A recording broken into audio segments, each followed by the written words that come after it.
Ladies and gentlemen, you might want to hold your champagne glasses tightly, because this is about to get juicy. The mic squealed slightly under the grip of Valencia Black, and every eye in the Langston Hotel ballroom turned toward the woman in the crimson dress with a smile sharp enough to slice marble. Cassian Reeve didn't move. He stood tall, tuxedo sharp, jaw carved from stone, one hand resting calmly on the small of his fiancée's back. But in his other hand, his fingers curled into a tight fist, his only betrayal. Polite applause faded. Then came it, that first snide chuckle, then the next. Laughter, soft and scattered at first, began to ripple through the glittering room like an infection. Cassian's name was on everyone's lips. And beside him, Leora Vale, dressed in a flowing white gown that dared the night to match her beauty, remained unmoved. I just couldn't stay silent, Valencia crooned from the stage. I mean, I owe it to this poor girl here. She pointed straight at Leora, who still hadn't blinked. You see, I was married to Cassian. I know things, deep things. The audience leaned in. Cassian's lips didn't part. His silence was heavier than a scream. Valencia smirked. He told me he was gay, she declared like a courtroom revelation. Said he just couldn't connect with women that way. I mean, look at this. She gestured toward the couple. A fake engagement to cover up the truth. It's sad, really. Someone laughed louder this time. A man near the ice sculpture. Two women giggled behind their fans. Cameras clicked. Phone screens lit up. Whispers danced. Valencia folded her arms proudly, basking in the glow of her cruelty. Cassian didn't flinch, but Leora moved. Not her whole body, just her eyebrow, arched so gracefully, so wickedly, that it struck like lightning. Her hand slid up Cassian's back, stopping at the nape of his neck. She leaned in slightly, and then she smiled. That smile could have broken glass. With a voice coated in honey and steel, Leora said, "Funny. I do know what he likes in bed, intimately." The room gasped. I know because he taught me, with his mouth, his hands, and every muscle in that body. And sweetheart, she turned her full attention to Valencia, I have the moans, the bruises, and a shattered antique dresser to prove it. Silence. The hush was volcanic, seconds before eruption. Valencia opened her mouth, but Cassian moved first. He leaned in toward Leora, whispered something that made her lips curl with delight. Then, without breaking eye contact with the stunned crowd, he bent low, wrapped one arm around her thighs, lifted her bridal white dress slightly, and hoisted her over his shoulder. A murmur surged. A woman gasped, dropping her champagne flute. Someone hissed, "Oh my God." Cassian turned on his heel, calm and commanding, his fiancée perched on his shoulder like a crown. He walked forward through the crowd, heels clicking, eyes burning, cameras snapping. When he reached the center of the ballroom, he stopped. His voice, when it came, was low and unwavering. "This woman knows every scar on my body," he said. "Every nightmare I've lived through, every craving I used to deny myself. She didn't just accept me, she devoured me, heart, mind, and soul." He scanned the room slowly, not a whisper in response. "And if any of you have a problem with how I love her," he paused, "you can kiss my very straight, very satisfied ass." He turned again, walked out, and the ballroom, frozen in disbelief, was left with only silence, shattered egos, and the scent of spilled champagne. But before the doors closed, Cassian looked over his shoulder one last time. That look alone said, "You underestimated the wrong man." Hey there, amazing family. Before we dive into today's story, I have a small favor to ask. If you enjoy our content, please give this video a thumbs up, subscribe, and tap that notification bell so you never miss a single story from us. It costs you nothing, but it means the world to us. And now let's continue. Cassian didn't need to say another word. His walk out of the ballroom said it all. But Leora? She wasn't done. As they reached the grand double doors of the Langston Hotel ballroom, she tapped her fiancé's shoulder lightly. Still perched on his back, she leaned in and whispered, "Put me down." Cassian paused. Slowly, he set her down with care, his hand brushing the side of her waist as she smoothed her gown. Her spine straightened like steel under silk. Then, with deliberate poise, Leora turned to face the crowd that had just gorged on scandal. The room hadn't moved. Not a soul had breathed since they left. Eyes darted between Valencia and the couple like spectators at a chess match, only now it was clear who had checkmate in hand. Valencia stood frozen on stage, her microphone hanging loosely in one hand. Leora walked back toward her with the confidence of a queen, the fabric of her gown whispering across the marble floor. "I thought I was going to let it go," she said, loud enough for all to hear. But then I realized, no, I'm not giving anyone the satisfaction of pretending silence equals guilt. She stopped at the foot of the stage. "And since my future husband was too much of a gentleman to stoop to your level," her eyes met Valencia's. "Allow me." Valencia scoffed. "Sweetheart, I'm not scared of you." Leora tilted her head. "Oh, I know. You should be, though." The crowd shifted. Chairs creaked. Someone near the back let out a low damn. Leora didn't blink.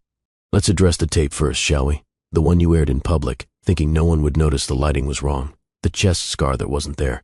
The moans that didn't match his voice." She stepped up onto the stage, heels clicking like punctuation marks. "I've heard those real sounds," she said softly. "He doesn't moan. He growls, low, like thunder waiting for permission to strike." Valencia's jaw clenched. "And the man in that video? Please. My fiancé has a curve to him, left, slight, but just enough to matter. And a mole on his lower back that I kiss every morning." A woman near the front gasped. A man stifled a laugh. "See," Leora continued, "when you truly know someone's body, you don't need to guess, you don't have to perform. You remember, because you loved it." Valencia tried to interrupt. "You think this proves anything? That you—" "I know what he tastes like when he's 3 days into stress and hasn't slept," Leora interrupted coolly. "I know how his voice changes when I ride him slow, then faster. I know the exact second he breaks, and I've made him break 100 times." The crowd wasn't breathing. She turned to them now. "You laughed," she said, "because a woman stood on this stage and fed you a scandal. But not one of you stopped to ask if any of it made sense, if it even looked like him." She let the silence settle. "Love doesn't need to perform," she added. "But liars? They always overact." Leora stepped down from the stage and walked toward Cassian. He hadn't moved. He stood still, his eyes locked on her like she was the only real thing in a room full of noise. She reached him, cupped his face gently, and kissed him. Not just any kiss. A kiss that silenced a ballroom more completely than shame ever could. A kiss with hands sliding into his hair, with her body pressed into his like it belonged there.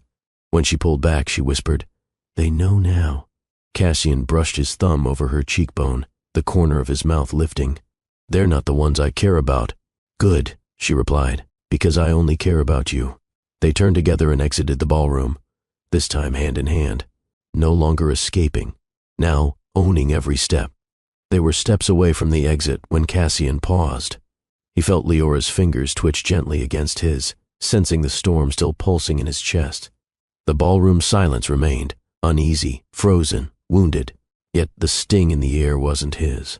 Not anymore. Cassian turned, not to validate them, not to defend himself, but because silence had one final gift to deliver. His eyes scanned the crowd.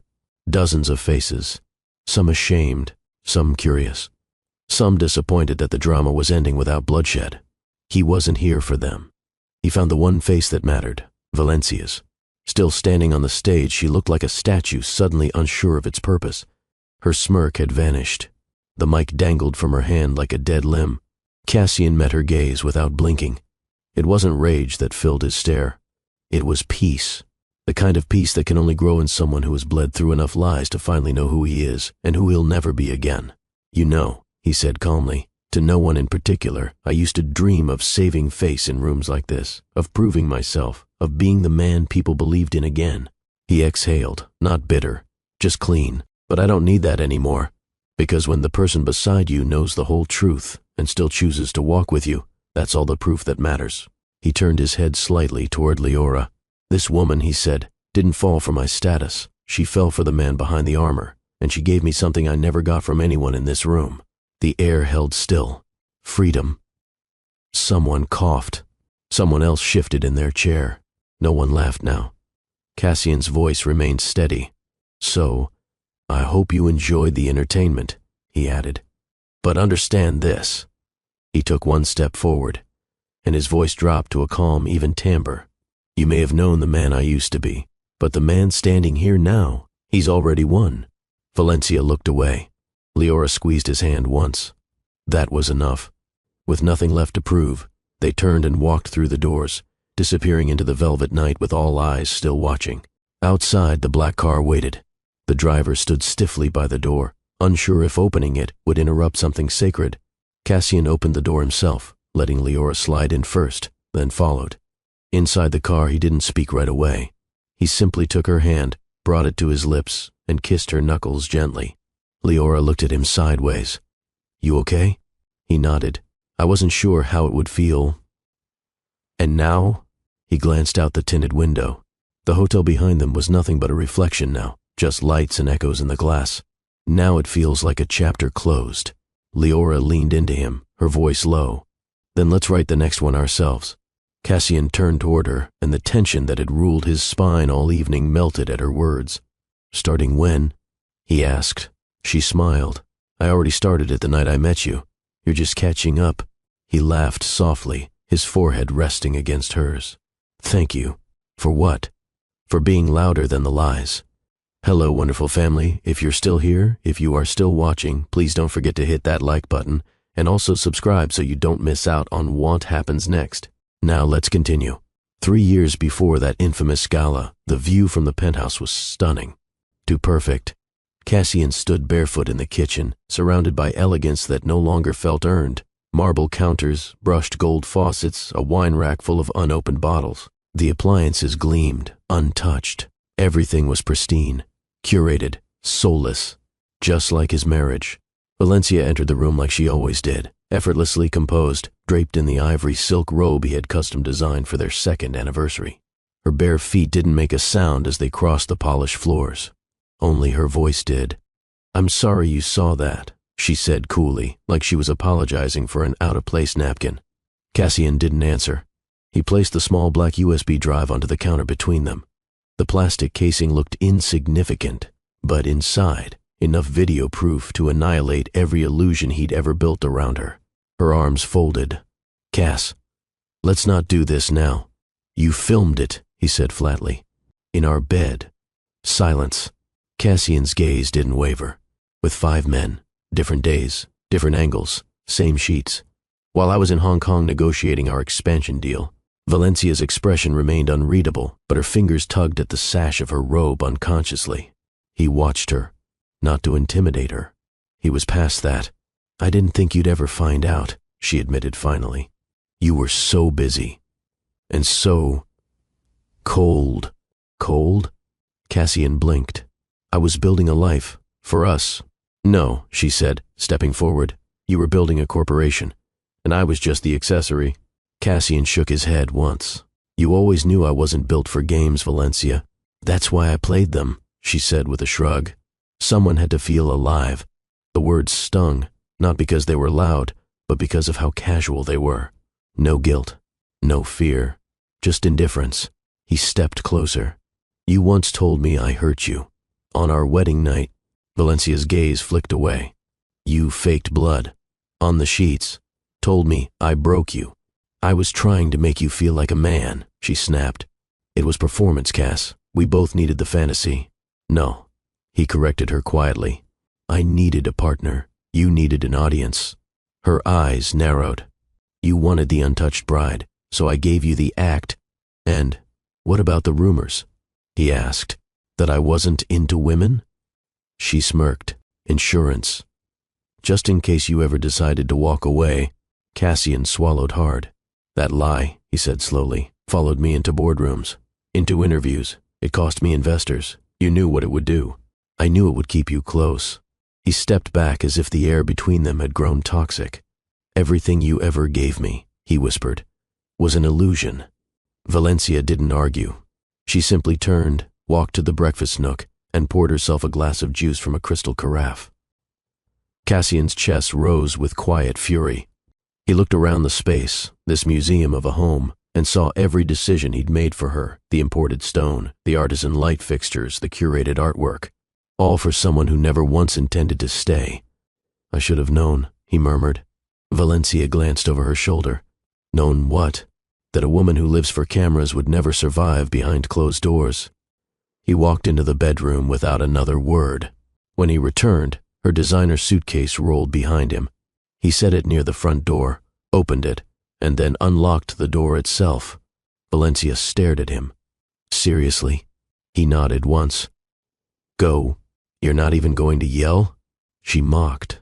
Throw something? Threaten to ruin me? He met her eyes. No, you've already done enough of that yourself. She stepped forward, standing inches from him. You'll never get someone like me again. Cassian didn't blink. I pray I don't. Cassian didn't cry when the door clicked shut behind Valencia. Not because he wasn't broken, but because the kind of heartbreak she left behind didn't make room for tears. It hardened him, refined him, like fire sculpting steel. He walked back into the living room. The USB still sat on the kitchen counter like a silent detonator. He picked it up, slipped it into the drive of his laptop, and pressed play. Again, just one of the videos. Not because he needed confirmation, but because he had to burn the last trace of hope that maybe, just maybe, he'd misunderstood. The screen flickered. The video loaded. There she was, his wife, straddling a stranger in the bed they once shared. Her back arched, her voice loud, her expression pure performance. His jaw tensed as the man's voice groaned her name, casual, drunk, forgettable. The same bed where she once pretended pain, pretended purity, faked fragility. Cassian paused the video. He couldn't watch anymore. He closed the laptop slowly, as if touching something sacred that had died. For minutes he stood there, hands braced against the marble island, breathing through the weight of revelation. Everything had been carefully constructed. The fake blood, the staggered breath, the whispered "you hurt me."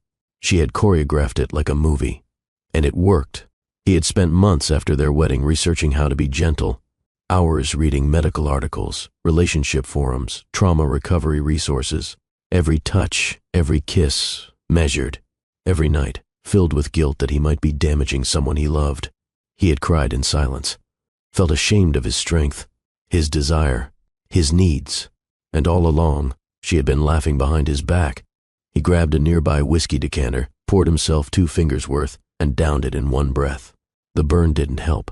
He reached for his phone and opened the hidden folder, the one where he kept photos not meant for social media or public relations.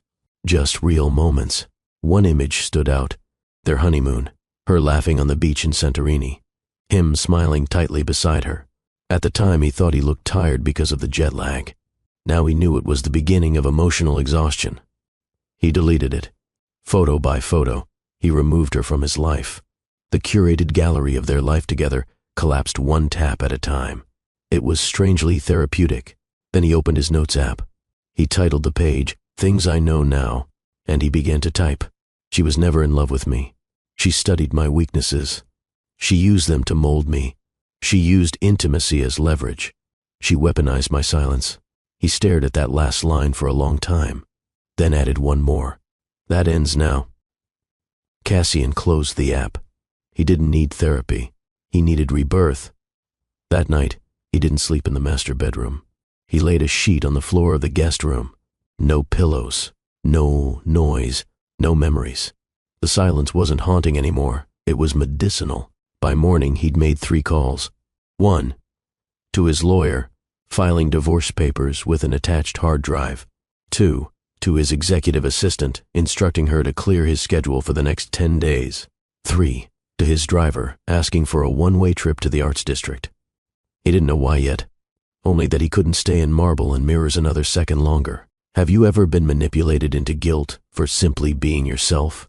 Comment, "They won't control my story," and hit the like button if you've ever reclaimed your peace after being deceived. Valencia returned the next morning. She had a key. He hadn't changed the locks yet. She stepped into the penthouse with the entitlement of someone who believed beauty excused betrayal.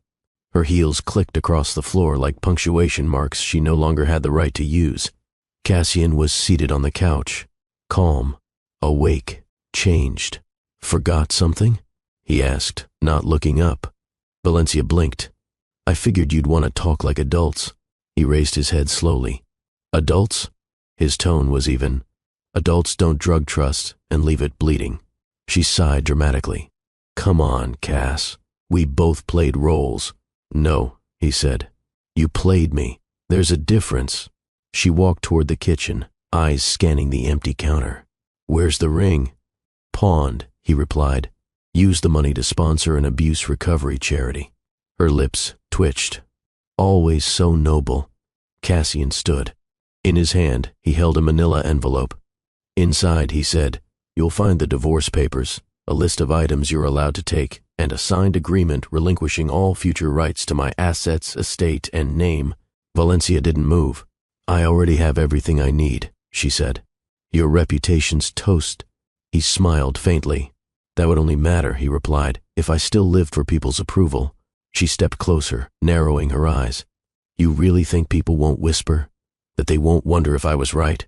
Cassian stepped forward too, his voice now lower, firmer. "I hope they do." Valencia froze. "I hope they whisper," he continued, "because every time they do, it gives me one more chance to show the world what truth looks like when it walks without shame." She stared at him for a beat too long, then laughed, dry, fake, brittle. "You'll regret losing me." "No," he said. "I regret believing you were someone worth keeping." He held out her suitcase. "This time, you don't get to walk out and come back. There's no round two, no reconciliation arc. This isn't a romance. This is closure." Valencia didn't take the bag. She just stared at him like she couldn't recognize him anymore. Because she couldn't. Cassian Reeve, the man who once tiptoed around her moods, who softened his voice and silenced his own needs, was gone. This version was sharper, colder, clearer, and absolutely done. She grabbed the handle without another word. At the door, she paused, turned her head halfway, and muttered, "You'll miss me." Cassian didn't even blink. "You were a lesson," he said, "not a loss." The door shut behind her. This time, it didn't echo. It sang. He didn't stay long after that. Within 48 hours, Cassian had a team strip the penthouse of everything she had touched, chosen, or tainted. The bed was replaced. The sofa sold. The mirrors removed. He kept only the piano, because that was his, and music never lied to him. That evening, as the city lights glittered through the windows, Cassian opened his notes app again. Things I know now. Addendum. Silence isn't weakness. Boundaries are love spelled correctly. I'd rather be alone than perform for affection. Next time, I'll choose someone who sees me, not who sells me. He saved the file, closed the app, then picked up his keys. Because some pain can only be washed off by walking straight into something new. The rain didn't ask permission. It came down in sheets, slicking the streets of the Arts District in an unpredictable rhythm. Cassian stepped out of the black town car without an umbrella, not caring that his $1,000 shoes were soaked by the time he crossed the curb. The driver offered to wait. Cassian waved him off. He didn't know why he was here. He just knew he couldn't go back to marble counters and cold silence. His eyes landed on a hand-painted sign outside a brick building tucked between a cafe and a bookstore. Life drawing, drop-ins welcome, cash preferred, soul required. He stared at it for a long second, then stepped inside. The door creaked as he entered. The room smelled like turpentine, burnt coffee, and possibility. Wooden easels stood like sentinels. Charcoal dust floated in the air like secrets waiting to be confessed. A woman glanced up from her stool near the entrance. "You here to sketch or brood?" she asked. Cassian blinked. The woman grinned. "It's okay. We get a lot of both." She pointed toward the back. "Charcoal's in the cabinet. Papers on the rack. Models on break, so you've got 2 minutes." Cassian nodded once and walked toward the tools like he knew what he was doing. He didn't. He fumbled with the paper, his hands unsure. The last time he'd drawn anything, he was 8. And it was a spaceship, or a horse. No one could really tell. But something about the quiet hum in the studio, the low jazz playing from a cracked speaker, made him stay. Then she walked in. Cassian didn't see her at first, just the hush that followed. And then, Leora Vale. She stepped onto the velvet-draped platform like a woman who didn't ask for attention but always received it. Her robe slipped from her shoulders in one fluid motion, pooling at her feet. Nude, unapologetic, poised. Her skin glowed under the golden overhead bulbs, deep mahogany with highlights that caught the light like polished copper. Her afro framed her face like a halo that had decided grace alone wasn't enough. It needed fire, too. She reclined on her side, one leg bent, the other stretched out. One hand rested on her hip, the other beneath her cheek. Stillness. Strength. serenity. Cassian couldn't breathe. "You all right, Suit?" The same woman from the door called out. "You're holding that charcoal like it's a grenade."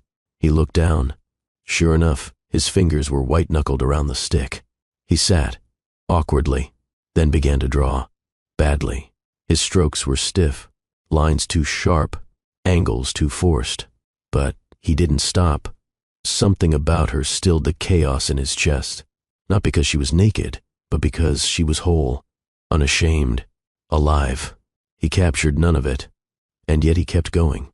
Time slipped, until the brake buzzer sounded. Leora sat up, stretching like a cat waking from a nap.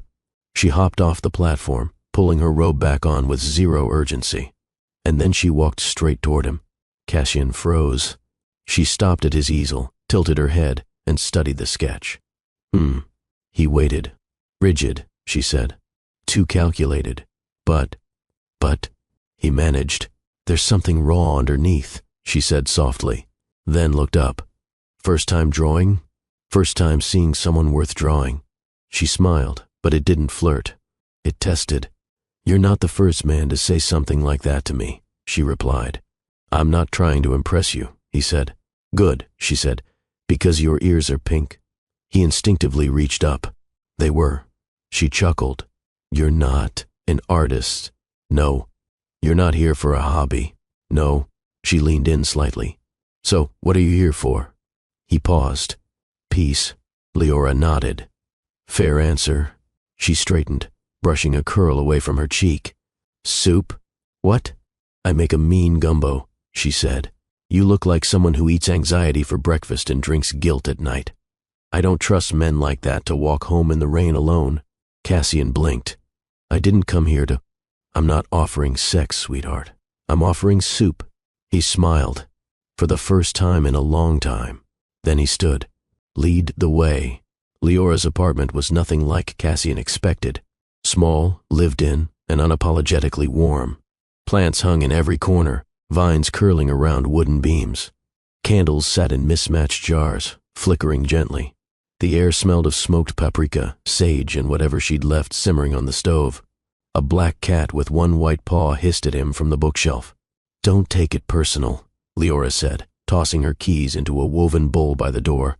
"He hates energy that's too buttoned up."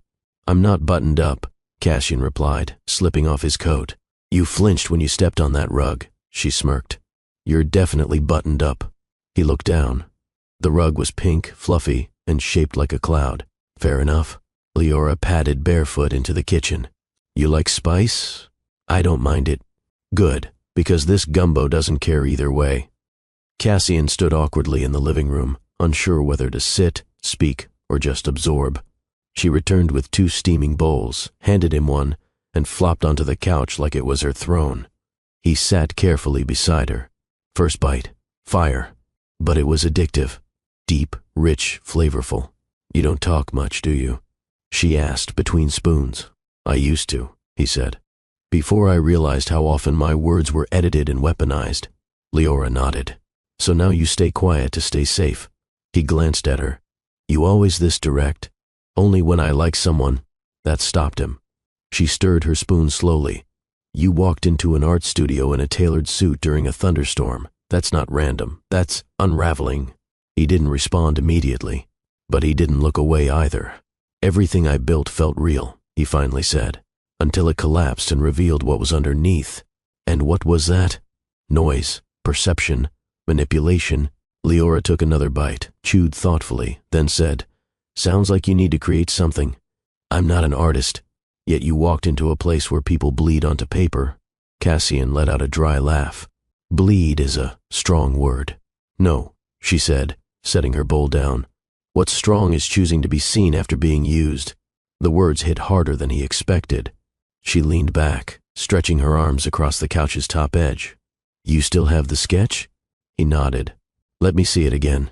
Cassian hesitated, then pulled the folded paper from his coat pocket. She took it, examined it in the soft light.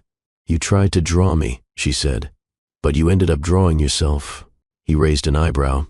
"That bad? That honest?" She pointed to the lines. "Too sharp, too symmetrical. You're a man who spent years making sure nothing falls apart. But now that it has, Your hands don't know how to lie anymore. She handed the paper back. You don't need to be good, she said. You just need to be honest. Cassian studied her. No one's ever said that to me before.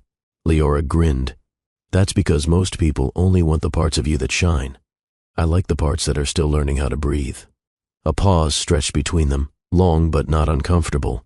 Then her hand found his knee. No pressure, just a touch, a grounding. And in that stillness, he felt something stir. Not lust, not urgency, but ease. I should go, he said eventually. You could, she said softly, or you could stay. I'm not ready for anything. Complicated. I didn't ask for complicated, she said. Just company. He nodded slowly, removed his shoes, and stayed. The couch wasn't spacious, but it felt like sanctuary. Leora curled into the corner, legs tucked beneath her, holding her second bowl of gumbo like it was sacred.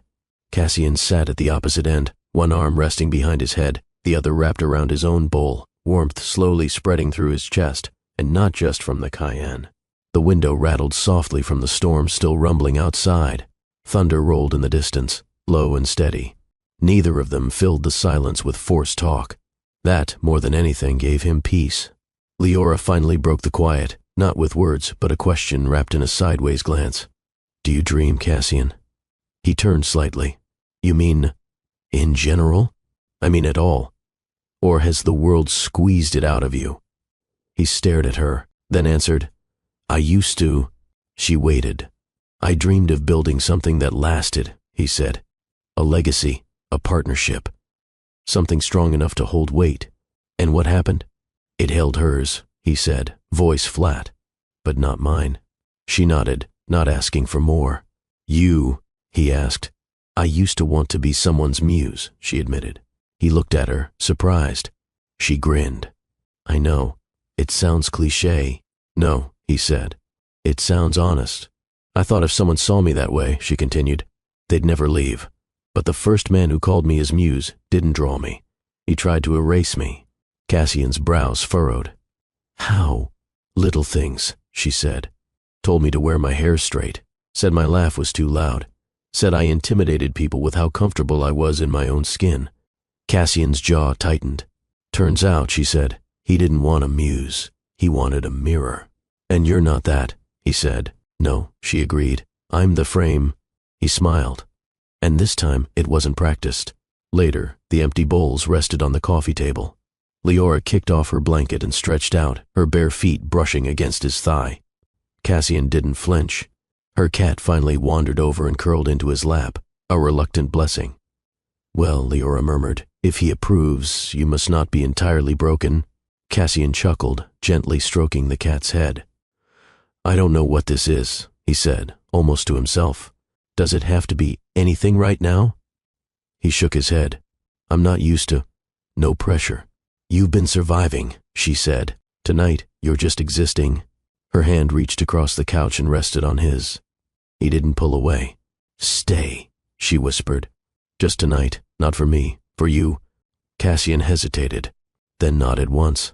She handed him a pillow, pulled another blanket from the basket by the chair, and settled onto her side of the couch again. He laid back, letting the quiet settle over them like a balm.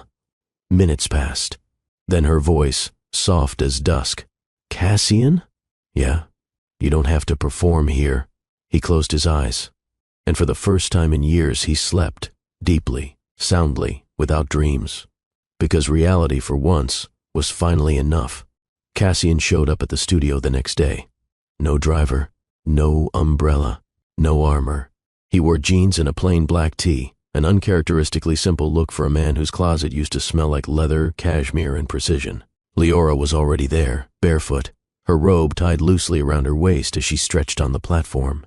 Her afro was bigger today, like it had taken in the storm and grown on principle. She spotted him, grinned, and said, Back for another drawing lesson or just couldn't stop thinking about my soup? Cassian walked in slowly. Bit of both. He reached into the paper bag he carried and pulled out a small bundle of white lilies. She raised an eyebrow. I Googled it, he admitted. Apparently, these mean renewal. Leora stepped down from the platform, took the bouquet, and smelled it. Points for symbolism, she said, But you didn't need to bring anything. I wanted to. She gave him a look, half amused, half appreciative. Careful, Cass. You're starting to act human. That morning, she didn't model for the class. She handed off the session to a substitute, grabbed her sketchbook and dragged him to a nearby cafe with mismatched chairs and cinnamon in the air. They sat outside under a striped awning. Cassian sipped espresso like he didn't hate it. Leora devoured a flaky croissant like joy was something you could taste. She showed him her portfolio, pages of color, charcoal, and wildness. Nothing about it was sterile. It was loud and alive. Draw something, she said, pushing a blank page toward him. He blinked. You're already in public, she said. Might as well risk being bad at something. He hesitated, then picked up the pencil. She leaned forward, eyes on his face instead of the page. You're holding your breath, she said. He exhaled slowly and kept sketching. When he was done, she took the paper without comment. It was rough, stiff, but better than last time. She traced the lines gently. You're not drawing me anymore. Cassian looked confused. You're drawing how you see me, she said. That's more intimate. He didn't know what to say, so she saved him. You're improving, Cass. I think it's because I'm finally breathing again. Leora looked at him with something softer than approval. I'm glad, she said. Back at her apartment that evening, he cooked for her. Or tried to. He ruined the rice, burned the chicken slightly, and left the kitchen looking like a sitcom disaster. Leora laughed so hard she had to sit on the floor. He stood there holding a wooden spoon like a man betrayed by garlic. I built a global company, he muttered, but rice beat me. She was still laughing. This is why I don't trust men in fitted shirts. They crumble under cumin. Cassian smirked. Is that your expert opinion? Absolutely. He dropped the spoon, walked over, and sat on the floor next to her. They leaned against the cabinets, sharing what was salvageable of the meal from one bowl. No pretense, no posture, just two people slowly forgetting their pasts. Later she put on music, slow jazz, a saxophone that made the air heavy. She danced around the room barefoot, holding an invisible partner, her curls bouncing with every sway. Cassian watched from the couch, his chin resting on his hand. You're staring, she said. I've never seen someone dance like no one's watching. While being watched, she laughed. That's because you've only known people who perform. Leora reached out a hand. Dance with me. I don't dance. Neither do I, she said. But I move.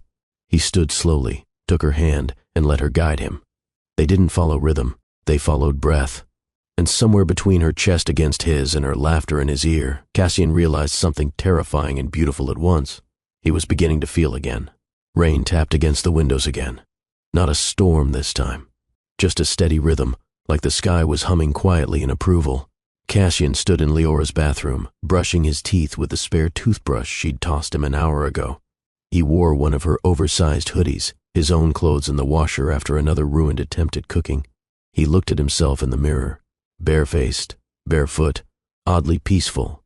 She appeared behind him, wrapping her arms around his waist from behind, chin resting on his shoulder. You look different, she whispered. How? Less CEO. More man. Cassian turned, meeting her eyes. The lights were dim. Her curls spilled across her shoulders, her robe barely tied. She didn't need perfume. She smelled like herself, clove oil, sage, and something only he would ever know. He lifted his hand to her face, tracing the curve of her cheek. You're dangerous, he murmured. Leora smiled lazily. Only if you run. I'm not running. Good. She took his hand and walked him backward into the bedroom. The sheets were still warm from when they folded laundry there earlier. The lamps were off. Just candlelight flickered, casting shadows, not stories. Leora pushed the robe from her shoulders, letting it fall. She stood in front of him, naked, waiting, not offering, just present. Cassian didn't rush. He stepped closer, unzipping the borrowed hoodie slowly, letting her watch as he removed each layer. His scars were visible now. The one on his shoulder from a bike accident.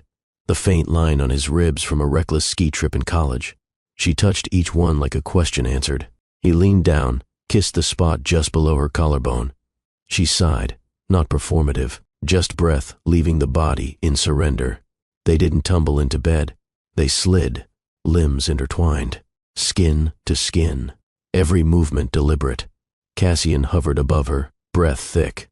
"Tell me if you want me to stop." Leora shook her head once. "Tell me if you ever stop seeing me." "I won't," he promised. Then he kissed her, not with hunger, but reverence.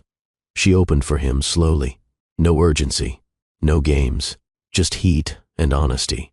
Her thighs wrapped around him, her nails curled into his shoulders. And when he entered her, she didn't gasp. She pulled him closer and whispered, "Welcome home." They moved like waves meeting shore, soft at first, then stronger, uncoiling every guarded part of him, every soft place she'd hidden. He gripped her hips, slid deeper, felt her arch. She looked up at him, lips parted, chest rising. "Say it," she breathed. He didn't ask what. "I see you," he said. "All of you." Her legs tightened. Her voice broke. "Yes." Cassian drove deeper, slower. His hands never left her. She clawed his back. "Don't stop." "I couldn't," he growled. Sweat dripped down his spine. Their rhythm changed, faster now, bodies speaking in a language no one else would ever understand. She kissed his neck. He bit her shoulder. And when her body shuddered, she said his name like it was a prayer. He followed, collapsing onto her chest, their heartbeats sinking. No words, no rush, just breath. Minutes passed. Leora stroked his hair. Cassian spoke into her skin. "You weren't supposed to be this." She smiled. "What was I supposed to be? A distraction, a one-night reason not to feel broken. And now? You're the reason I don't feel broken anymore." She turned his face toward hers. "Good," she whispered. "Because I didn't want to fix you. I just wanted to meet you, real." They kissed again. This time, it didn't burn. It healed. Cassian woke up and didn't know where he was. Not because he was disoriented, but because everything felt too quiet, too calm. His chest wasn't tight. His jaw wasn't clenched. The usual war behind his eyelids was gone. No dreams, no deadlines, just the soft hum of rain outside the window and the steady rhythm of someone else breathing beside him. Then he remembered, Leora, and he smiled. He turned his head slightly. She was curled into him, one hand resting on his stomach, her curls spilling over the pillow like silk in rebellion. Her lips were parted slightly, breath even, brow relaxed. She wasn't posing. She was just there. No makeup, no barriers, no need to perform for the man lying next to her. Cassian stared at the ceiling. He hadn't slept like this in years. Not since long before Valencia. Maybe not ever. He reached for his phone. Habit. 5:43 a.m. Normally he'd be reviewing market numbers, answering emails, already 3 tasks deep into a day designed for conquest. But not this morning. He placed the phone back on the nightstand. Leora stirred slightly, then stilled again. Her fingers brushed against his skin. Even in sleep, she reached for him. Cassian turned his head toward her. He didn't want to move. Didn't want to break the spell that this ordinary quiet moment had cast. For once, nothing was required of him. No solutions to offer. No image to protect. No role to play. Just breath. Just skin. Just presence. She woke up 15 minutes later. Eyes fluttered open, then settled on him. "You stayed," she murmured, voice thick with sleep. "I did." Leora yawned into his shoulder. "Wasn't sure if you were the bolt-after type." "I'm not," he said. "But even if I were, I wouldn't run from you." She blinked slowly, a small smile tugging at her lips. "You okay?" she asked. "I think so," he said. "I'm not used to waking up. Rested. That's what peace does. It doesn't shout. It just settles." She kissed his chest and sighed. "I'm starving," she added. Cassian chuckled.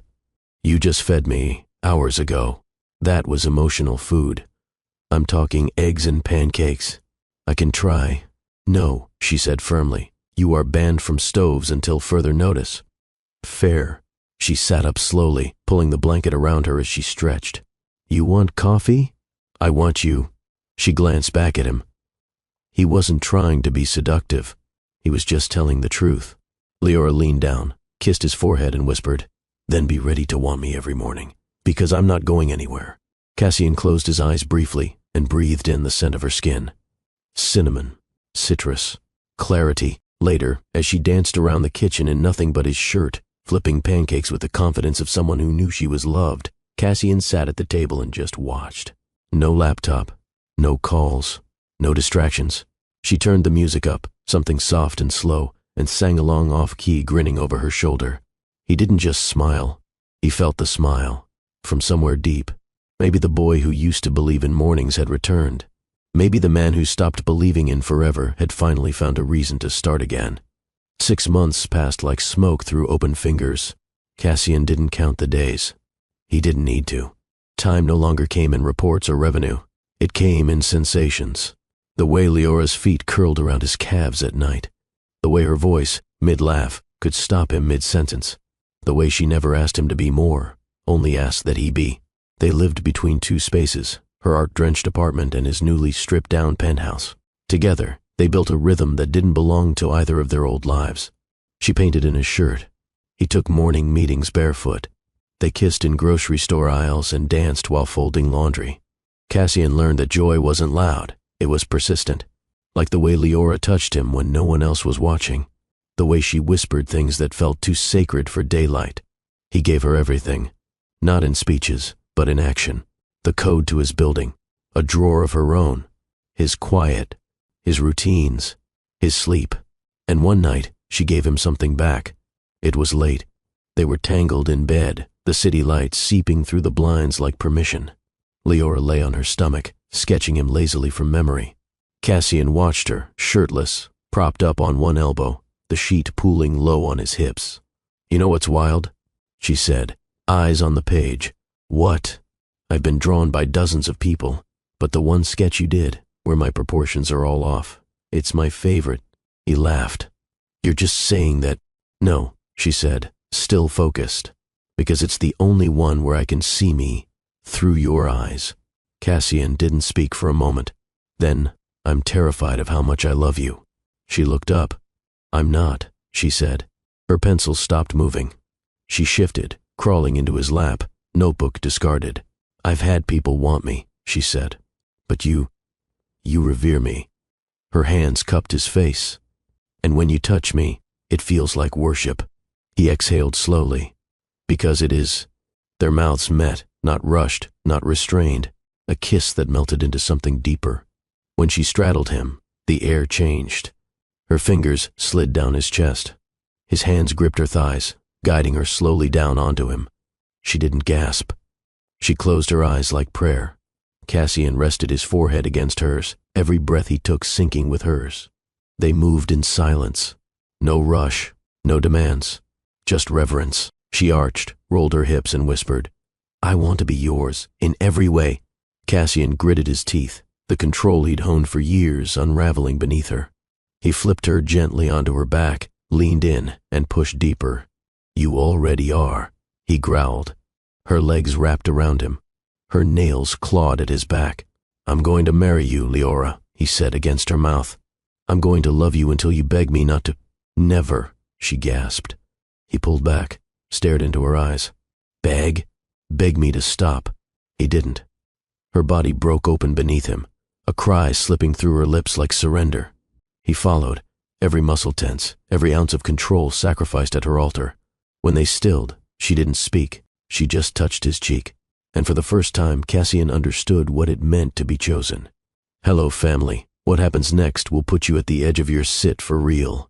If you are still watching, don't stop until the end of this amazing story. Make sure you like the video by tapping on the like button. Also hit the subscribe button as well so you don't miss out on what happened next." The room still smelled like sex and rain. Cassian lay beside her, one arm beneath Leora's shoulders, the other tracing lazy circles along her waist. Her skin was warm, damp with the afterglow of everything they'd just shared. His breath was slow, centered, but his heart? Still wild. She turned onto her side and draped one leg across his body, her thigh resting high on his hip. He could feel her heartbeat against his ribs. "Tell me again," she whispered, her lips brushing his jaw. "Say it." He didn't hesitate. "I'm going to marry you." Leora smiled, her eyes half-lidded. "Not later." "Say it like you mean now." Cassian rolled her onto her back with one swift movement, his body rising over hers. Her breath hitched, not from surprise, but from anticipation. She gripped his forearm as he hovered, their faces inches apart. "I mean it," he said. "If I had a ring right now, I'd put it on your finger and take you again with it shining between us." Her hips arched toward him. "No one's ever wanted me like this," she breathed. "No one's ever deserved you like I do," he growled. He lowered himself slowly, dragging his mouth down her neck, his tongue tracing the line of her collarbone. She moaned, deep and involuntary. "I want every inch of you claimed," she whispered. "Inside, outside, every place no one's touched right." Cassian kissed her shoulder, then her sternum, then down. "You don't just want to be mine," he murmured. "You are mine." He slipped down further, spreading her thighs with both hands. She didn't flinch. She opened, fully, for him. Cassian kissed the inside of her thigh, then bit gently, enough to mark her, enough to remind her. Her fingers curled into the sheets. Then his mouth met her. She gasped, clenched, then let go. His tongue was slow at first, deliberate. He tasted her like he'd waited his entire life for this moment, and maybe he had. She bucked beneath him, hips grinding against his mouth, her voice raw with pleasure. "Don't stop. Please, don't stop." He didn't. His hands held her steady as he licked, sucked, and devoured, her moans growing louder with every second. When her body shook violently, when she came with a cry that cracked through the air like thunder, he didn't let up. He kept going until she tried to pull away. He grabbed her thighs and growled, "No, not yet." "Cassian," she gasped. "Again," he said, and she did. When she couldn't take more, when her body was limp and trembling, he kissed his way back up her body, slowly, reverently, worshipfully. Leora reached for him, her eyes glassy, her cheeks flushed. "Now you," she whispered. "Let me feel you again."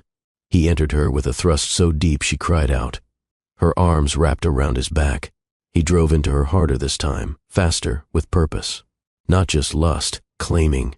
His mouth found her breast, his teeth grazing her nipple as she gasped and pulled him closer. "You were made for me," he growled into her skin. "Every part of you." "Yes," she whimpered. "Every part." He flipped her over, pulling her to her knees. She looked back at him, hair wild, mouth open. He slid in from behind, deep and slow. She cried out, his name again and again, one hand on her hip, the other tangled in her curls. "You're not going anywhere," he said. "I belong to you," she whispered. "I want to." He reached forward, wrapped his arm around her chest, and pulled her flush against him as he drove deeper. She came again, harder than before, screaming his name, her voice hoarse and desperate. He followed seconds later, spilling into her with a grunt, collapsing forward with a hand braced beside her head. Their bodies trembled, still joined, still connected, still claiming. After several minutes, they lay tangled together, breathless. Leora's lips were at his ear. "I've never let someone do that," she whispered. "Never like that." Cassian turned her chin gently to face him. "I'm not someone," he said. "I'm yours." She kissed him, slow and soft this time. And for the first time, it wasn't about passion. It was about belonging. The sheets were soaked with heat. Leora lay sprawled across the mattress, her back to the ceiling, thighs still trembling, lips parted from the sound she hadn't meant to make, but didn't regret. Cassian hovered above her, kissing the slope of her spine slowly, reverently. He hadn't pulled out yet. Neither of them had said a word, because what they'd just shared didn't need translating. Her breath was still catching when he reached her neck, pressing his lips just beneath her ear. She turned her face toward him, eyes half-lidded, body flushed with satisfaction and something deeper, need. He kissed her temple, then her jaw, and whispered, again. She smirked, voice hoarse. "You're insatiable. I haven't even begun." He shifted her onto her back gently, his weight pressing her into the mattress just enough to remind her that her body was still his to explore, and claim again. Her hands ran up his chest, fingertips gliding along the ridges of muscle. He kissed her, open-mouthed, slow, with tongue and heat. She arched into him, pulling him down harder, deeper. He slid inside her again, slow, deliberate. She cried out, arms wrapping around his back, nails digging into his skin. "Cassian," she moaned, already breathless. "You just—" "I know," he growled, "but I want you again. I want you until your voice is gone and your legs can't hold you." She whimpered. He moved, thrusting deep, rolling his hips, grinding against the spot he already knew would undo her. Her hands were in his hair, tugging. Her eyes were wide, wild. He kissed her throat, her collarbone, then bit down lightly. "Say it again," she whispered. "Say you'll marry me." He slowed, pushed in deeper, held still, and looked her in the eyes. "I'm going to marry you," he said, "and not one person in this world will ever touch you again but me." Her hips jerked. "Say it louder." "I'll put a ring on your finger," he growled, thrusting harder, "and I'll bend you over our wedding table. I'll fuck you in your dress. I'll claim you as my wife in every room we step into." Leora gasped, hands gripping his arms, body shattering. She came, legs locked around his waist, moaning his name like a vow. He didn't stop. He flipped her over, pulled her to the edge of the bed, and entered her from behind. She sobbed his name, voice broken, raw. "You're mine," he whispered, kissing the back of her neck. "All yours," she cried. He reached under, cupped her breast with one hand, the other gripping her hip. Their rhythm was feral now, controlled chaos, devotion at its most physical. He exploded inside her, growling low against her back, burying himself to the hilt. They collapsed in a pile of limbs and heat, tangled and panting. Minutes passed. Then she rolled onto her side, fingers trailing lazy lines across his chest. "Still want that yes?" she asked. Cassian turned to her, eyes narrowed with amusement. "I earned it." "You did," she whispered. "More than once." "So?" She bit her lip, then leaned in. Kissed him. Soft, sure, full of promise. When she pulled back, she met his gaze. Yes. He didn't smile. He pulled her on top of him and kissed her like a man claiming a future. It arrived in a gold envelope. No return address, no handwritten note, just embossed letters and a heavy scent of overly sweet perfume that made Cassian's stomach tighten. He held it between two fingers like it was contaminated. Leora looked up from the breakfast table, sipping orange juice. "That from your mother?" He shook his head. "Worse." She raised an eyebrow. He slid the envelope across the table. She picked it up, examined the seal, then opened it with the tip of a butter knife. The moment she read the first line, her face changed. Cassian didn't need her to say it. Valencia. The invitation was for a gala, hosted by a luxury foundation they'd both once donated to, back when public image mattered more than private integrity. The event was formal, exclusive, paparazzi bait, and Valencia Black was on the host committee. Leora set the card down slowly. "She knows we're together. I'm sure she's been waiting for this." Leora folded her arms. "You want to ignore it?" "I should," Cassian replied. "But I won't." Her eyes narrowed. "Why?" "Because she thinks she owns the narrative," he said. "This time, I'll write it myself." Leora studied him for a long moment. "I'll need a dress." The week leading to the gala passed like a countdown clock wired to tension. Leora didn't ask him to reconsider. She didn't suggest another approach. She knew exactly what kind of woman Valencia was, and that nothing short of confrontation would neutralize her. Instead, she prepared, and so did Cassian. He met with his legal team, instructed his PR firm to stay on standby. He even hired a discreet cybersecurity analyst to monitor Valencia's digital activity for anything suspicious. She liked the spotlight too much to play fair. By Friday, his entire staff was aware that he'd be out of the office for personal business. None of them asked questions. Not anymore. On the night of the event, Cassian stood in the walk-in closet of their suite, adjusting his black bow tie with quiet precision. He'd chosen a deep charcoal tuxedo, sleek, sharp, deliberate. Leora stepped out of the bathroom a moment later, and he forgot how to breathe. She wore a satin ivory gown that hugged every curve with unapologetic elegance. Her curls were pinned into a soft crown, gold lining her collarbones, her eyes lined with the kind of intent that warned predators to think twice. Cassian stared. "You trying to kill someone tonight?" he asked. She smirked. "Only reputations." He walked toward her, took her hand, and kissed her knuckles. "I'm proud to walk in there with you." Leora leaned in and whispered, "Make sure they remember." The Langston Hotel gleamed under a sky that seemed too quiet. Valets lined the curb. Photographers flanked the steps. Lights flashed with every name called out. Cassian Reeve and Leora Vale, the announcer said clearly as they reached the top of the marble staircase. Heads turned, phones lifted, some jaws dropped. Cassian adjusted his cufflink as if the room wasn't collectively holding its breath. Leora didn't flinch. She offered a small smile and walked beside him like royalty that didn't need a throne. They moved through the crowd with measured grace. He greeted old contacts with curt nods. She exchanged eyes-only greetings with other women who recognized power when they saw it. Then, from across the room, she appeared. Valencia. Crimson dress, hair curled and glossy, smile sharp. She stood near the stage, champagne in hand, eyes locked on them. She didn't wave, didn't blink, just smiled. Leora whispered, "She's going to try something." Cassian nodded once. "Let her." The music faded.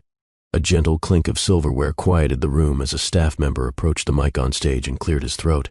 "Ladies and gentlemen," he announced, "before we begin tonight's fundraising presentations, a brief message from one of our esteemed sponsors." Cassian already knew. He turned toward the platform just in time to see Valencia step up, her hips swaying like she'd rehearsed every second. Her smile was wide, too wide. She adjusted the microphone, took a sip of champagne, then spoke with the syrupy charm of someone ready to commit emotional arson under the guise of elegance. "I just want to say how honored I am to be here tonight," she began. "This foundation has always stood for integrity, honesty, and truth." Cassian felt Leora's fingers tighten around his arm.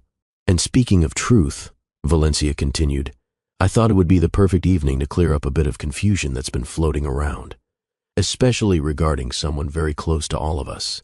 The room stirred. A few turned toward Cassian. Valencia's grin sharpened.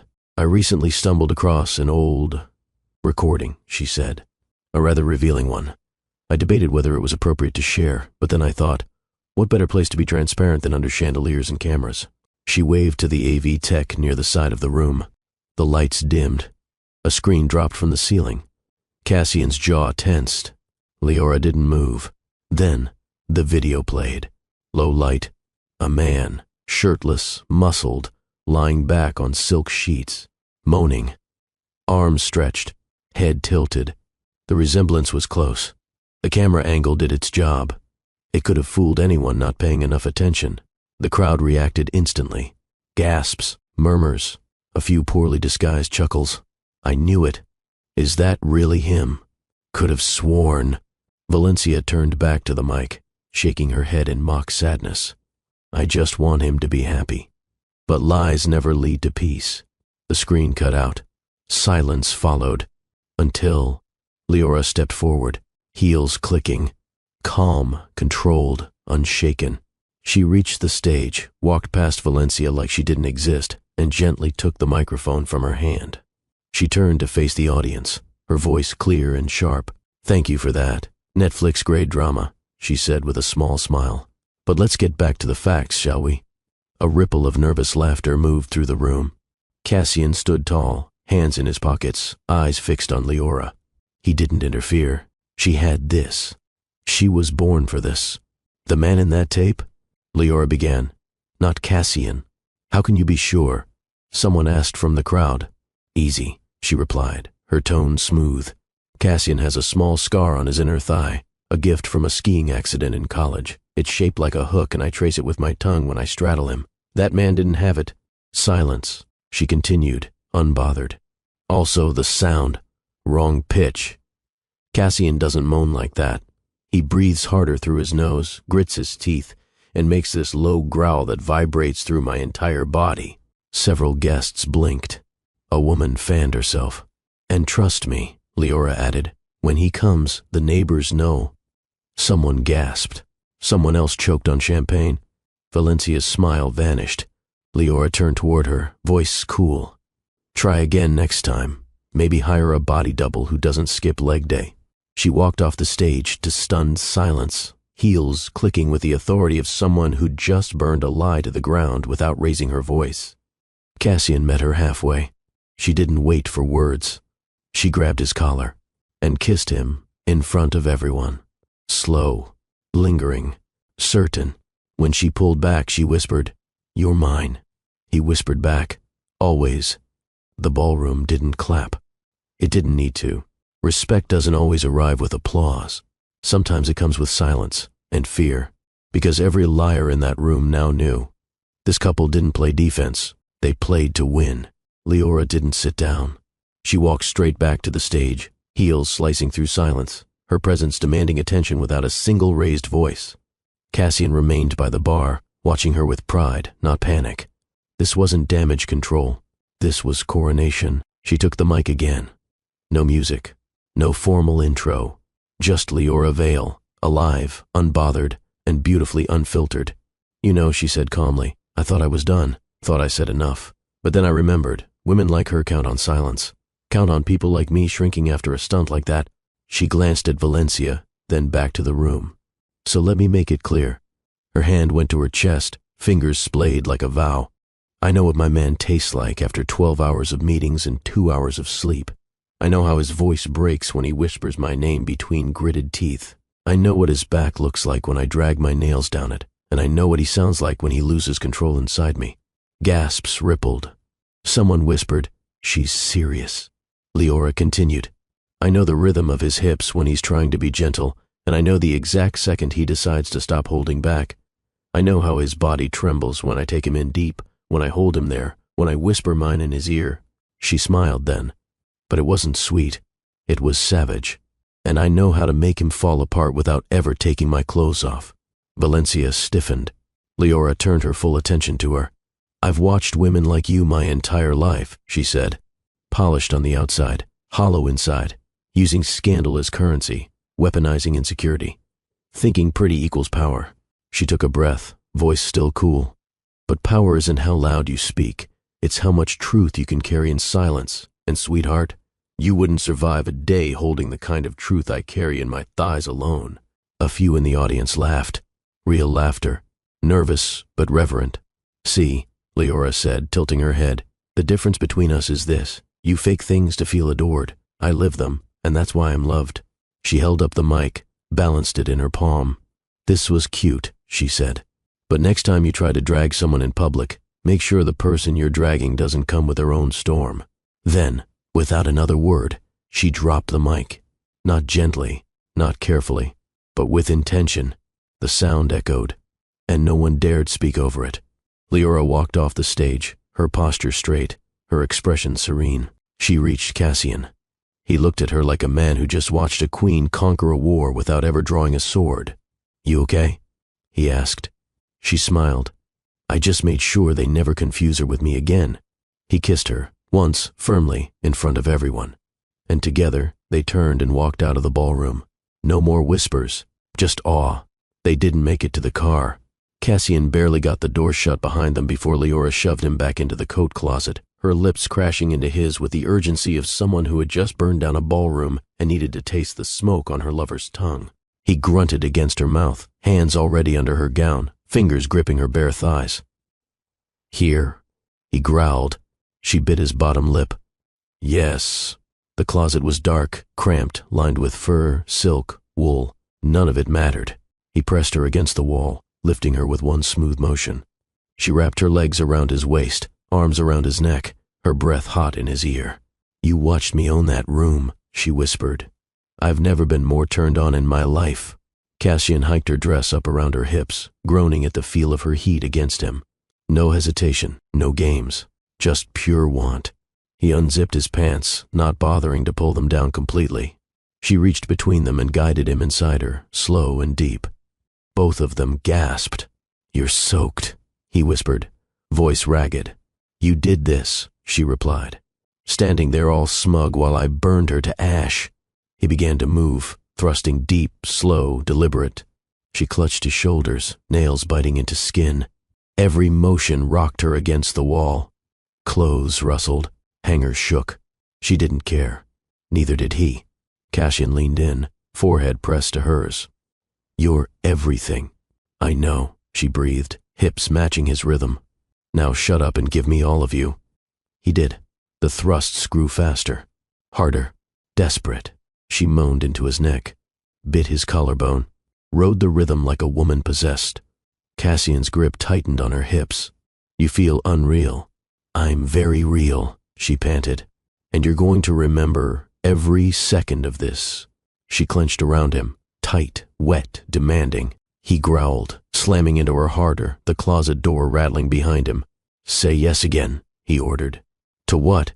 "Marry me. Now." She moaned. "Say it. Marry you in a closet? Anywhere. Just say it." She looked him dead in the eye. "Yes." Cassian slammed into her one last time. They came together, hard, breathless, shaking.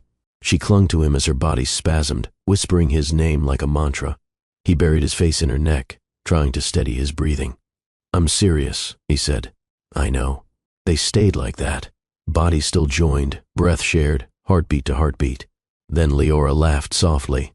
"Guess I can check public sex during a social scandal off my list." He pulled back, resting his forehead against hers. "Let's get married tomorrow." She arched a brow. "No dinner first?" "We'll eat after." She kissed him again, slower this time. "Try again. Tonight." She grinned.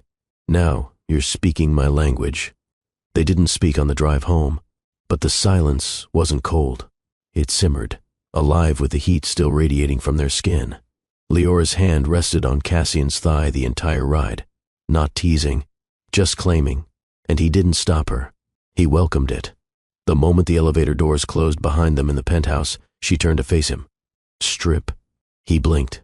"You want a shower first?" "No," she said, stepping closer. "I want to see you, fully, no interruptions, no lies in the air." Cassian pulled his shirt over his head, slow and deliberate. Leora's eyes didn't leave his body. He dropped the rest of his clothes piece by piece until he stood bare in front of her, shoulders relaxed, chest rising with steady control. Then he reached for her gown. Her hands stopped him. "I said I wanted to see you." She stepped back and untied the delicate straps of her dress herself. "Let it fall." No lingerie, no hesitation. Cassian's throat tightened. She stood before him, unapologetic, glowing, eyes locked onto his. "Touch me," she whispered. He did. His hands slid along her hips, then upward, cupping her breasts gently. His thumbs circled her nipples until she gasped. She stepped into him, her skin against his, every inch a match made of tension and memory. "I want you again," she breathed. Cassian lifted her in his arms. She didn't resist. He carried her to the bedroom, laid her down in the middle of the bed like she was fragile glass, then crawled over her like she was fire he needed to burn through. "I want to memorize you," he said. "You already have." "Not enough." He kissed her neck, then down her chest, taking her nipple in his mouth, sucking gently until she arched into him, her fingers tangled in his hair. "You're mine," she moaned. "Say it louder." "You're mine," she said again. "And I'm yours." He kissed down her stomach, her thighs, until she opened for him without a word. Cassian tasted her slowly, tongue precise, patient. She writhed beneath him, begging now.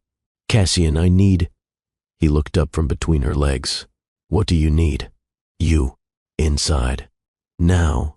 He moved over her again, lined himself up and pushed inside, deep, full, slow. She gasped, legs locking around him, her back arching off the bed. "You fill me like you were made for this," she whispered, eyes fluttering shut. He thrust deeper. "I was." They moved together, bodies slick with need and worship. Every roll of his hips dragged a moan from her throat. Every thrust made her voice higher, her hands tighter around him. "I'm going to fall apart," she said, voice breaking. "Do it," he growled. "Let me watch." She trembled, clenched, then screamed his name as her body came undone. He wasn't far behind. He stayed inside her as he came, burying his face in her neck, whispering broken promises into her skin. They stayed tangled long after it ended. Later, Leora lay with her head on his chest, tracing lazy circles over his heartbeat. "Tomorrow?" Cassian nodded. "Tomorrow. Our wedding?" "Private. Rooftop. Just you. Just me." She looked up at him. "I don't want anyone to witness this but the sky." He smiled. "The sky can keep a secret." She kissed him softly. "I want to love you out loud," she whispered. "You already do." 7 days. That's all they wanted. A week to slip into something sacred, away from cameras, gossip, and ghosts. No cathedral, no guest list, no lies. Just vows spoken under sky, truth wrapped in fabric and skin. Cassian paced the rooftop of his penthouse with a phone to his ear, finalizing florals with a soft-spoken designer from Brooklyn. He didn't care about centerpieces or color palettes. He only cared that the altar faced east, so the sun would rise behind Leora as she walked toward him. She wanted gold in the air. He wanted her smile in the light. That was the agreement. Downstairs, Leora hummed softly to herself as she pulled out fabric samples and scribbled sketches onto napkins. She wasn't interested in lace or embroidery. She wanted a dress that felt like freedom, no corset, no veil, no tradition to weigh her down. Bare shoulders, bare feet, and a bouquet made of things she'd picked herself. Cassian walked in and wrapped his arms around her from behind, pressing a kiss to her shoulder. "You sure you want to do this with me?" She leaned her head back into his chest. "I already did." He smiled. "Then let's make it legal." She turned in his arms. "We should write our own vows." He nodded. "I want yours whispered into my mouth," she added. "Not read off a card, not heard by strangers. You want my promise or my pulse?" "Both." They spent the next 3 days preparing in quiet bursts of joy. Cassian cleared his schedule entirely. No calls, no meetings, no stock briefings. He cooked breakfast every morning badly, but she kissed him anyway. She painted small touches of gold onto a canvas that would hang behind them during the ceremony. When he asked what it was, she simply said, "The moment." He didn't question it. They made love in the afternoons, slow and unhurried, and fell asleep at night wrapped around each other like roots. It felt like the life they were always meant to build. But on the 6th day, something changed. It was subtle at first. Leora forgot to text him back when she went to grab candles from the market. She didn't answer when he called twice. He tried not to panic, but the silence echoed louder than usual. When she returned, she was quieter. Smiling, yes, but distant. Her kiss was softer, her hug tighter. She clung to him like someone memorizing shape and scent. That night, as they lay in bed, she curled into him and pressed her cheek to his chest. "You know," she said softly, "if I ever disappear, don't look for a reason." He stiffened slightly. "What are you talking about?" She looked up at him. "I'm saying, if anything ever pulls me from you, it wasn't by choice." He sat up slowly. "Leora, I just want you to remember that." Cassian cupped her face. "Where is this coming from?" She opened her mouth, closed it, then whispered, "Just promise you'll believe in us. Even if I can't speak, I will." "Say it." "I believe in us," he said, jaw tight. "And I'll burn the world down if anyone tries to take you from me." She exhaled, then kissed him like she was sealing it. Cassian woke to silence. No humming in the kitchen, no warmth beside him, no scent of cinnamon and citrus drifting through the air. Just cold sheets and a clock blinking 6:17 a.m. At first he thought she'd gone downstairs, or maybe slipped out to pick up the bouquet pieces she insisted on hand-picking herself. But her phone sat on the nightstand. Wallet untouched. Shoes still by the door. His stomach tightened. He called out once, casually. No answer. Then again, louder. Nothing. He checked every room. The rooftop. The building lobby. Security hadn't seen her leave. She was just gone. By 7:03 a.m., he was in a panic. He called her phone anyway, just in case.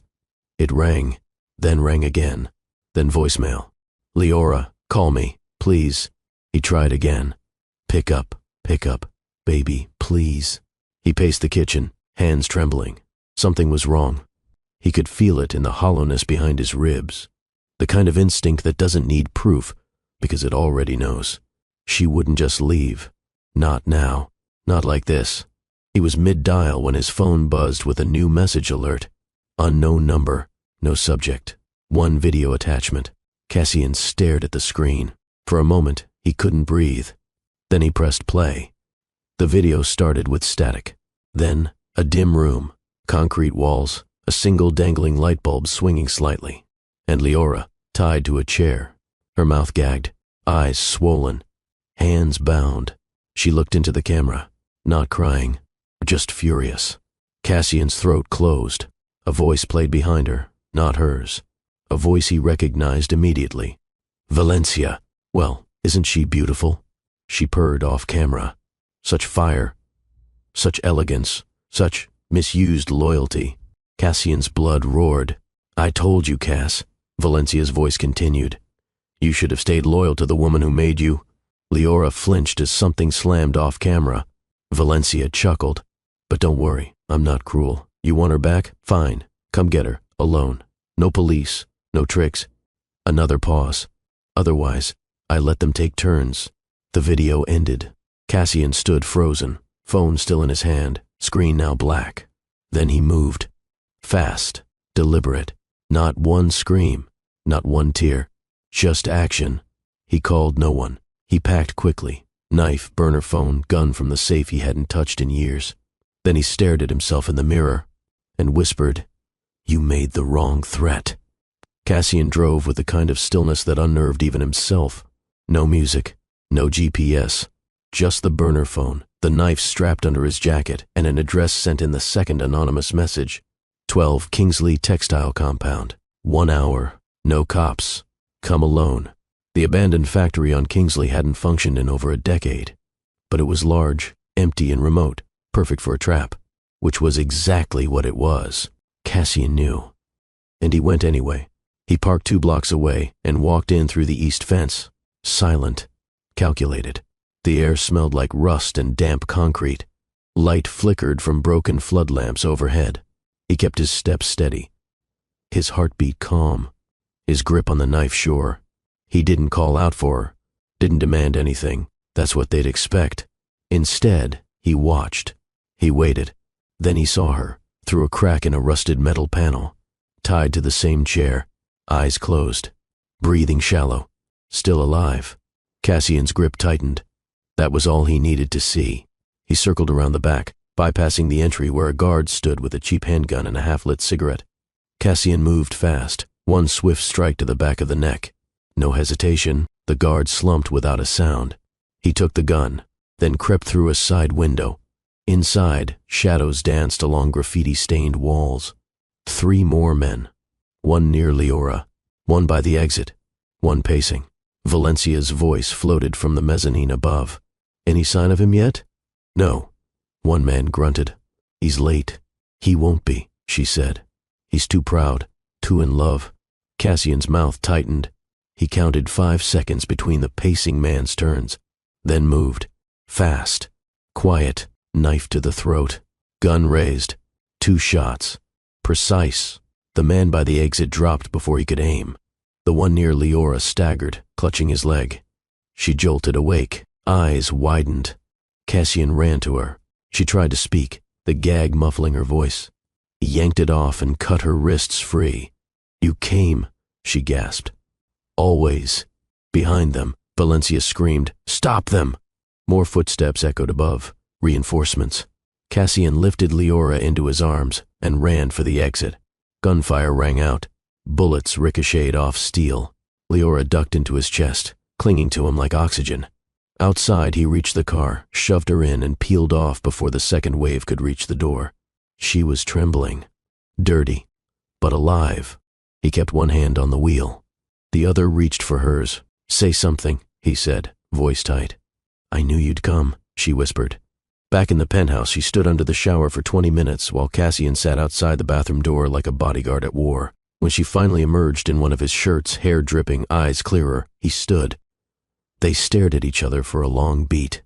Then she said, They touched me. His jaw clenched. Who? No one got the chance. I bit the first one. Valencia stopped the rest, said it wasn't about hurting me physically, she just wanted to break you. Cassian moved to her in 2 strides. I'm not broken, he said. I'm done playing nice. Leora reached for his face. You saved me. He caught her wrist, kissed her palm. You're mine. And I don't share. 3 weeks later, Valencia Black stood in a courtroom built to hold thieves and tyrants, both of which she now resembled.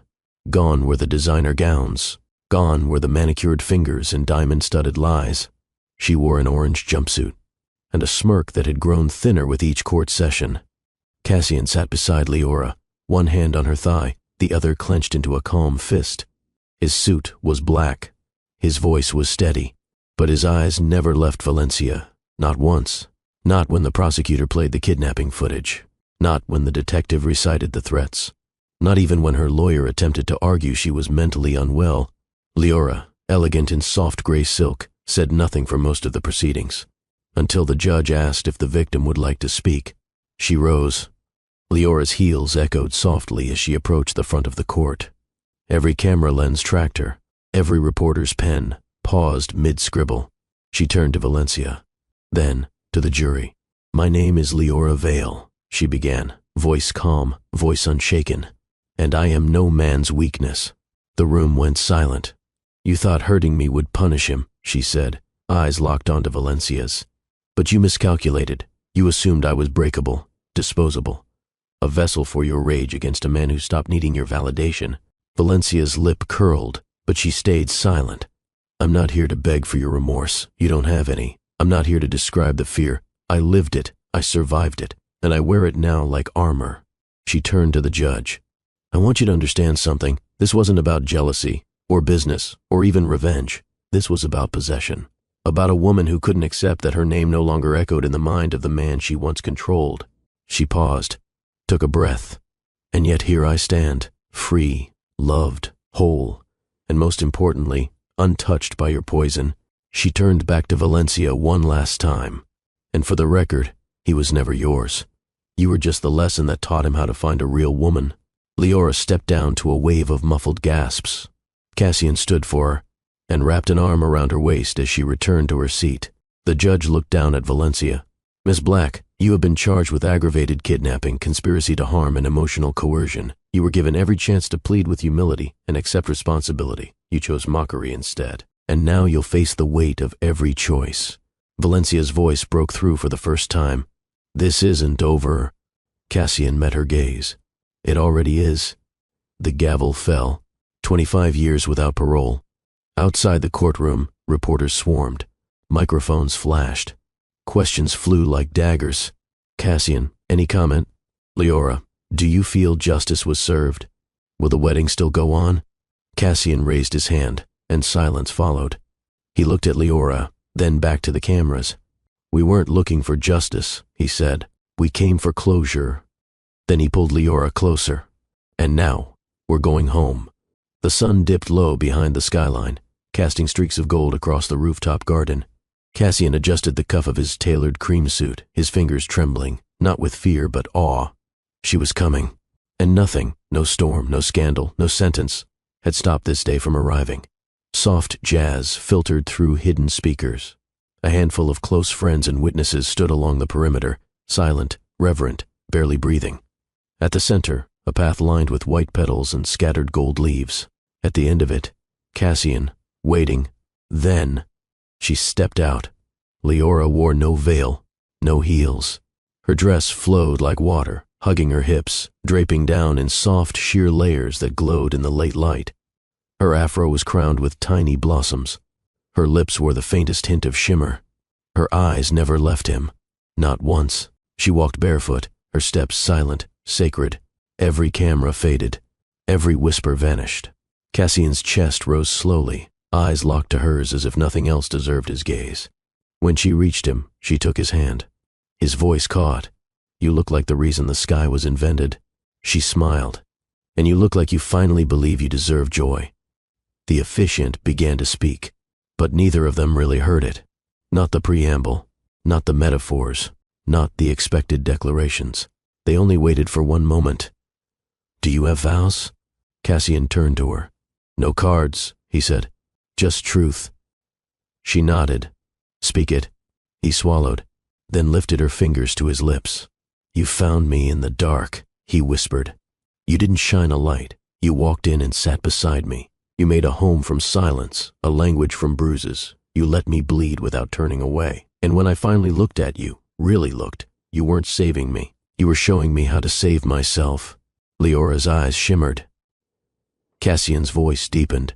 "You are not the chapter after heartbreak. You are the pen I use to write a new story. And I vow, before this city, before our scars, before the sun that warms us now, to never stop choosing you." She inhaled sharply, then whispered, "Your turn to listen." Leora took his hand, both palms wrapped around his. "You were never cold," she began. "You were cautious, you were wounded, you were surviving, and yet you gave me space, room, breath. Love not as a performance, but as a practice. Cassian's throat closed. I watched you strip away every mask, and never once did I flinch. Because I wasn't waiting for a prince. I was waiting for a man who would see me, not tame me. And I vow, Cassian Reeve, to walk beside you even when the path narrows, to kiss you even when your breath is shaky, to choose you even on the days you forget why you're worth choosing. Silence. Then, you may kiss. He didn't hesitate. He pulled her close, hand cupping her jaw, and kissed her like the vow was still unfolding. Guests clapped. Some cried. But Cassian didn't hear any of it, because her lips were the altar, and she just made him holy. That night, in their suite overlooking the city, she slipped the dress from her shoulders and climbed into his lap. He didn't rush. He traced every inch of her skin with reverent hands, mouth soft, eyes full, and when he slid inside her, slow, deliberate, claiming it wasn't lust, it was worship, she whispered his name like a promise, and he murmured hers like a prayer. The city glowed beneath them like scattered embers. But inside their suite, the only fire that mattered lived in their eyes. Cassian stood at the edge of the bed, his suit jacket already on the floor. Leora walked toward him slowly, fingers tugging at the soft straps of her silk nightgown until it fell, pooling around her ankles like moonlight. He didn't move, didn't breathe. He only looked at her, as if memorizing her curves wasn't enough. As if his hands had to relearn everything his eyes had already worshipped. You're mine now, she whispered, voice like velvet. Cassian's throat worked around the knot rising in it. I've been yours since the first sketch I ruined. She stepped into him, her palms sliding under his shirt, lifting it inch by inch, revealing ridges of muscle she'd kissed 100 times, but never with a ring on her finger. She kissed his collarbone, then his chest, then lower. Cassian hissed through his teeth. His hands found her hips, then her back, then the softness of her thighs. And when he lifted her into his arms and laid her on the bed, she didn't just open her legs. She opened everything. He started with her neck. Slow kisses, lingering licks, gentle bites. Her hands roamed across his back, nails dragging just enough to make him growl. Don't tease, she whispered. I'm claiming, he replied. He kissed down her chest, her stomach, between her thighs. And when his mouth finally found her center, she cried out, fingers gripping the sheets, hips arching, eyes shut. Cassian didn't rush. He licked, sucked, explored, patient but hungry. Please, she gasped. I want you, inside. He rose slowly, gaze locked on hers. You're not asking, he said, positioning himself. You're right, she whispered. I'm taking. She wrapped her legs around him and pulled him in. Their bodies met in perfect rhythm. No fumbling, no hesitation, just deep, slow, grinding thrusts that made the headboard tap gently against the wall. He kissed her with every stroke, as if his tongue needed to stay connected to her mouth while his body filled the rest.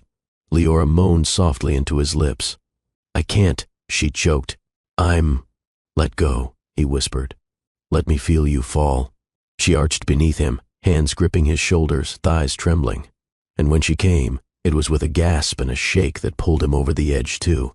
He followed her, deep, hard, infinite, collapsing on top of her, breath ragged, body shuddering. But even then, he didn't leave her. They lay tangled in silk sheets, skin against skin, heartbeats syncing like a symphony. Leora traced his lips with her finger. That was, she began. Just the first round, he murmured, already hardening again against her thigh. She laughed, breathy and glowing. I married a beast. No, he said. You married a man who never learned how to stop wanting you. He rolled her onto her stomach, kissing the dip in her back, and began again. When love meets longing and vows turn into moans, that's when forever begins. Hit like and subscribe if you've ever wanted to be taken like a promise and held like a prayer. Sunlight spilled gently across the sheets. Cassian stirred first, blinking slowly as gold filtered through the sheer curtains. The weight of the world had finally lifted, but the weight he loved most still lay curled against him. Leora, naked, beautiful and half asleep, her cheek resting on his chest, one arm draped over his stomach. She breathed deep, unconsciously nuzzling closer. Her curls were wild, her body warm, and her legs tangled in his. Cassian kissed her forehead. She groaned, barely audible. No talking. Just cuddling. He smiled. I haven't said anything. You're thinking too loud." He chuckled and pulled her closer. Minutes passed. Then she shifted, lifting her head, eyes still heavy with sleep. "Are we officially husband and wife now?" she murmured. He ran his hand down her spine. "By law, by soul, and by the number of times I made you scream last night." She snorted. "Modest. Accurate." She rolled on top of him, straddling his waist. Her fingers ran through his messy hair. "Okay," she said, "but I need 2 things." Cassian raised a brow. "Only 2? Breakfast?" He grinned. "I'll have it sent up." She pressed a finger to his lips. "And a kiss that tells me you'd marry me again. Right now. Even after seeing me cry, moan, snort, laugh, and steal the blanket." He didn't answer with words, just pulled her down and kissed her like the city outside had vanished. They eventually made it to the terrace, wrapped in robes, sipping coffee and stealing glances.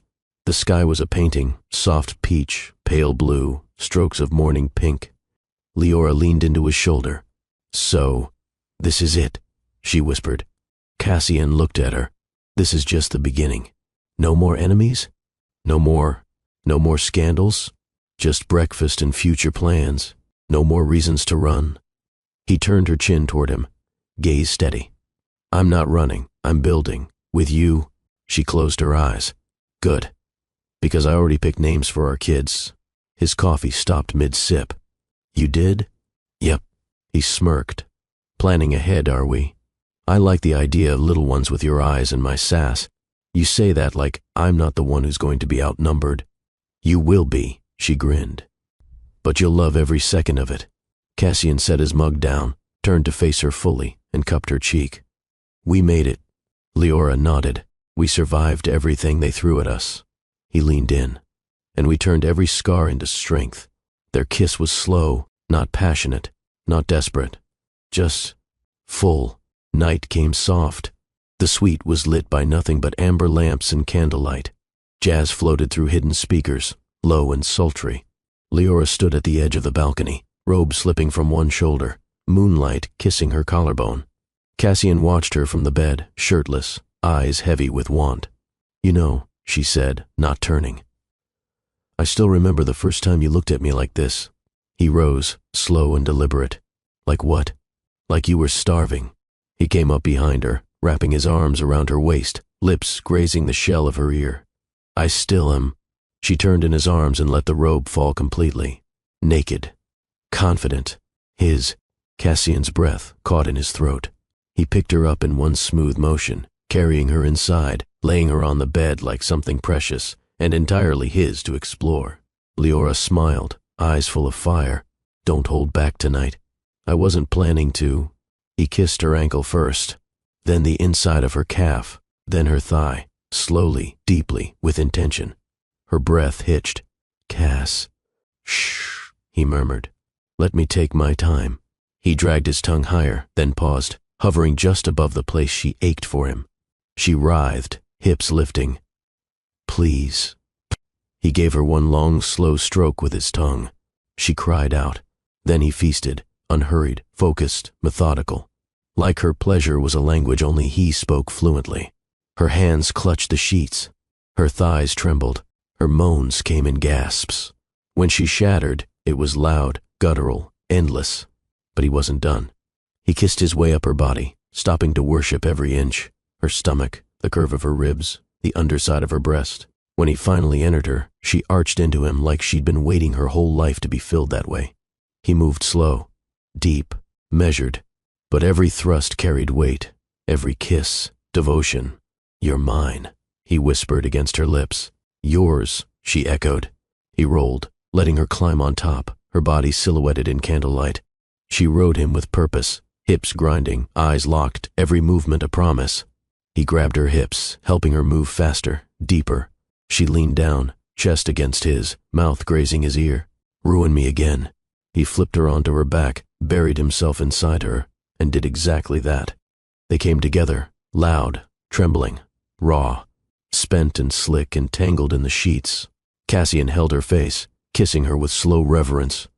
"I'll never get enough of you." Leora smiled, breathless. "Then don't stop." "I won't. Ever. Never." She laughed, eyes glassy. Good, because I still plan to ruin you every night for the rest of our lives. He grinned. I'm counting on it. If this story touched you, if it reminded you that real love isn't loud but loyal, not perfect but powerful, then let your heart speak. Comment below, I believe in love that heals, not hides. Like this video to help others feel what you just felt. Share it with someone who deserves to be loved like this. And don't just watch, subscribe to Love and Twilights, where every story hits like fire.